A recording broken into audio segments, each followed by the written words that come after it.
Hello, and let's talk the pet sitters. I have a pet sitter for you.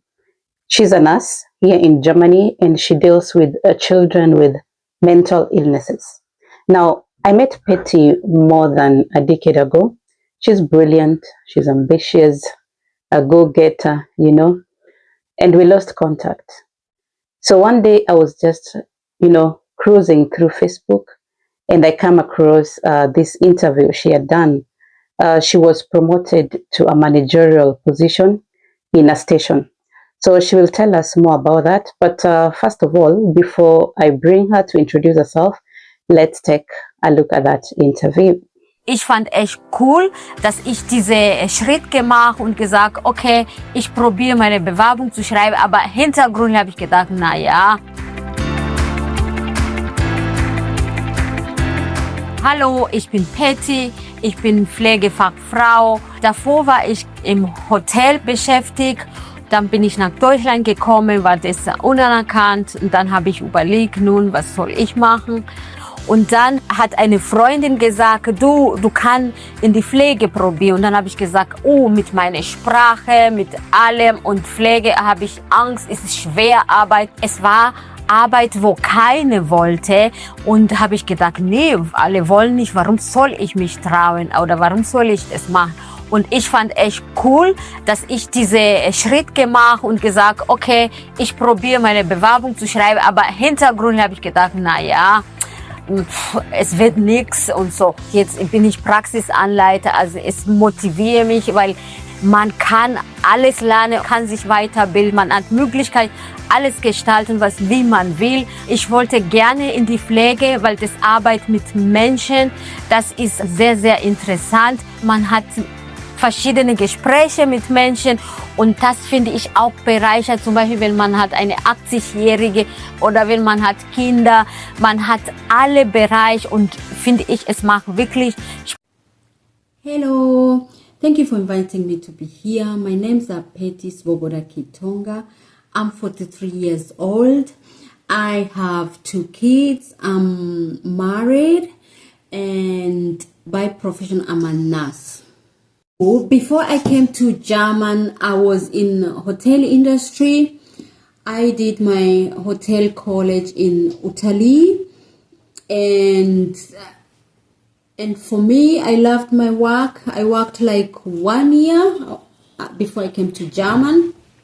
But when I came here, after finishing my au pair, it was unrecognized. The Germany system, they say they don't recognize the papers from Italy college. So I had to choose another course.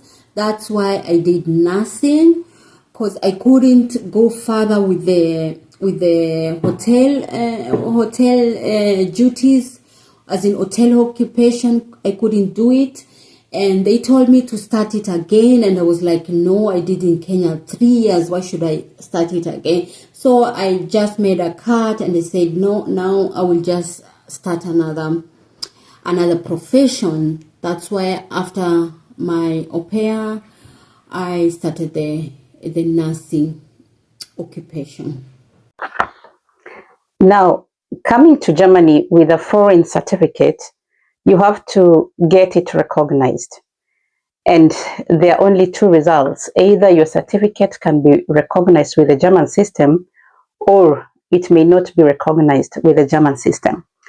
Now, Petty tells me she was in hotel industry in Kenya, and in fact had worked for 1 year before coming to Germany. But unfortunately, she could not go on with her passion because her certificate was not recognized. So she had to look for something else to do. And then a friend of hers told her to try the nursing field, because the nursing field is big and it offers so many opportunities. And Petty says that she started with the inner station. I understand the inner station is a station whereby you deal with the internal organs like the heart, like the lungs. The medical people can correct me because I'm not in that field. So she did, she worked in this station and then exchanged to the children's station, whereby she's now a manager. Now, she will tell us more about it. But what I learned from Petty's experience is that when your certificate is not recognized, you can actually find your own passion and, start your own path and be something. You can find that there are immigrants who are stuck somewhere because their certificates are not were not recognized or are not recognized, and you find them doing odd jobs. This is a lesson to you all that you get a course if your language is good. One thing about Germany, it gives you opportunities, and you have to grab these opportunities.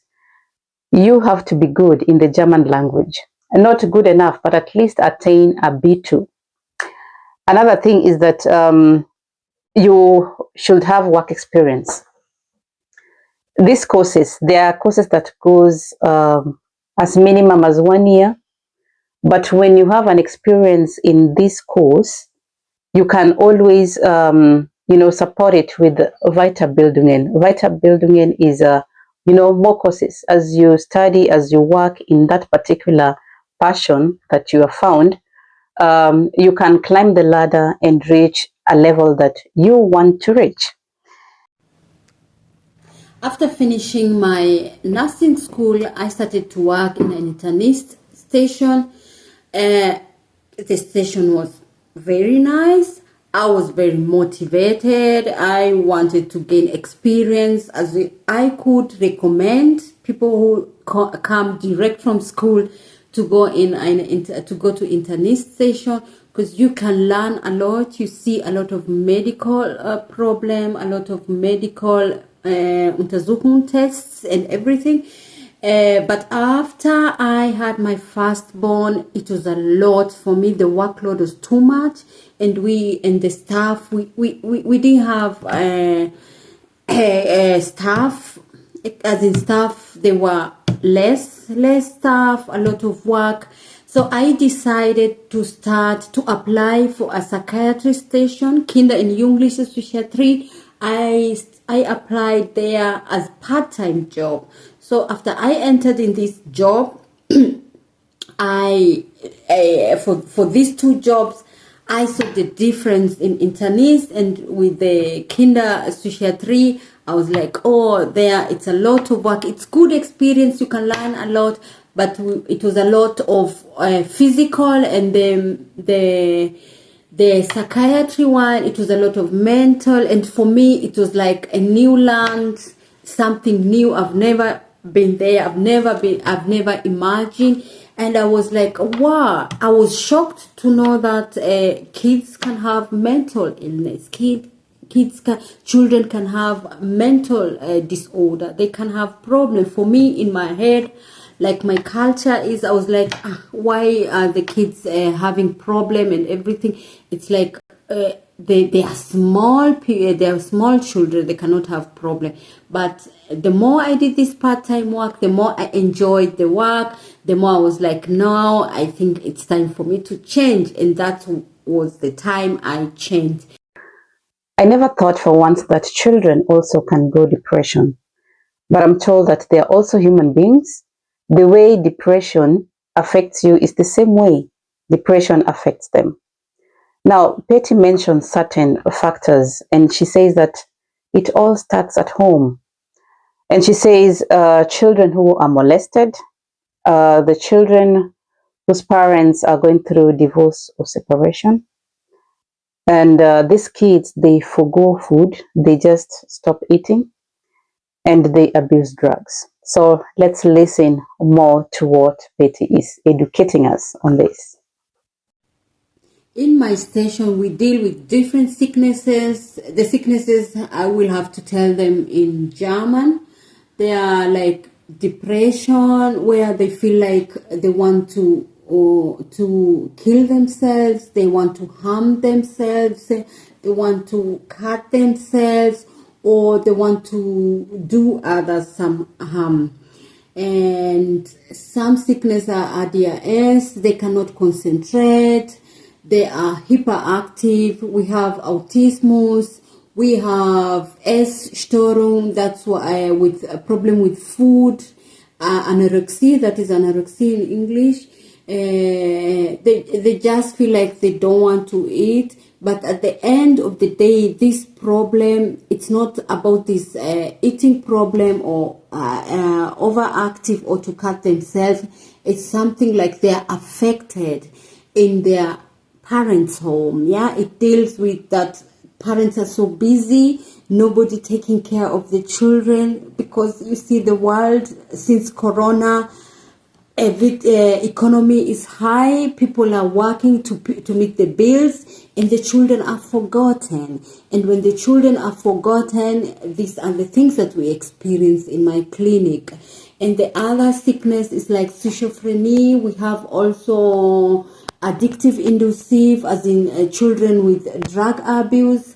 We deal with them, or children with post-traumatic, like they've been beaten, they've been sexual molested, family members, or with anyone, or mopping situation. We have a lot of spectrum for sicknesses. For outsider, or for me, from another culture, for me it was a shock. It was a shock to see all these things, yeah, because I was like, hey, how can these things be in this world? I think it's only for people when you don't have money or you don't have work, then you are like mentally disturbed. But for me, what I can say, if you're a parent, please have time, talk with your children, have family time, make sure ask the children how they are doing in school, with whom they are talking, how are the friends treating them. But because some children, they cannot open it. And as we know, this world is busy, and it's crazy. It's crazy. And for me, when I see every time in my clinic, in this work, my heart bleeds, because there are small things we can avoid if we can start in young age. We can just take our time and be there for our children.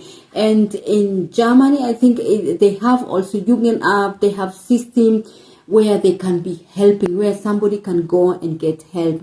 But the important of all is at home, to talk, to have an open communication, to let children express themselves, to let us, they have to say their needs, even if for us we don't have time. But please, we have to create time.